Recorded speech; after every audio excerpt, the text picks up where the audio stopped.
livros bíblicos, a gente vai conversar sobre o livro de Gênesis, né? O livro do Gênesis. Olha, o livro de Gênesis a gente estuda de duas maneiras, né? São duas partes, porque o livro do Gênesis ele tem a primeira parte, que é o capítulo 1 até o capítulo 11, que é o que a gente vai olhar agora, e na próxima oportunidade a gente fala sobre a segunda parte em diante do livro do Gênesis, tá bom?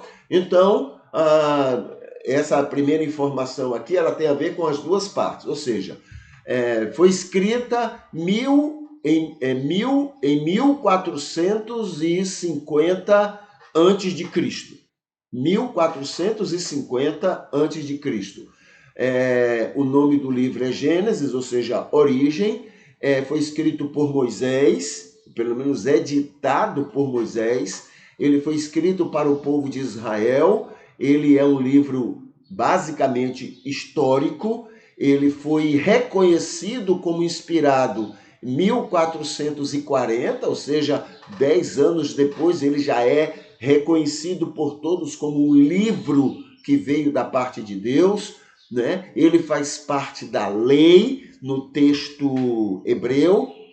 Ele explica as origens.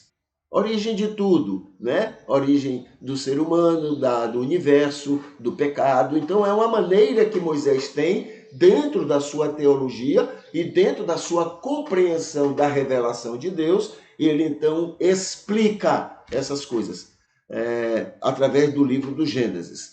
E fala sobre a saída do Egito. Tá bom? Fala da entrada e da saída. Na saída, basicamente, vai ser lá no livro do Êxodo. Muito bem, Gênesis tem duas partes, como eu falei. Capítulo 1 ao capítulo 11, né? Os textos não são de Moisés. Tá bom? Moisés recebe, ele faz um trabalho com esse texto, ele faz uma interpretação e então ele disponibiliza, ele então edita e coloca no livro. Aqui está, a autoria de outros povos, Moisés interpreta, edita e publica, explicam origens de tudo, nesse primeiro, né, capítulo 1 ao capítulo 11. Ele explica a origem de todas as coisas físicas existentes no universo, né? E para eles, naquela época, o universo era algo muito pequeno, não era algo tão grande quanto a gente imagina hoje. A origem do pecado e a degeneração humana, a origem das gerações obedientes e desobedientes, chega a dizer que os filhos de Deus e as filhas dos homens, né? A diferença obedientes e desobedientes, provavelmente tem a ver com filhos de Sete e filhos de Caim, tá bom? O que mais? A origem dos gigantes no mundo, era muito comum essa informação sobre gigantes naquela época, até porque naquela época também as pessoas eram muito pequenas, né? Então qualquer coisa acima disso era gigante. O que mais? A origem, né, do dilúvio e seus propósitos, das nações e seus idiomas, do povo hebreu e sua relação com Jeová, tá?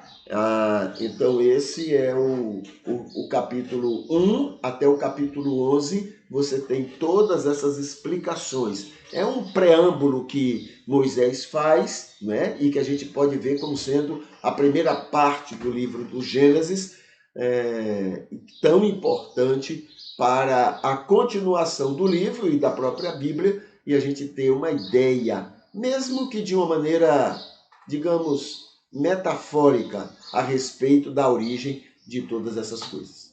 Tá bom?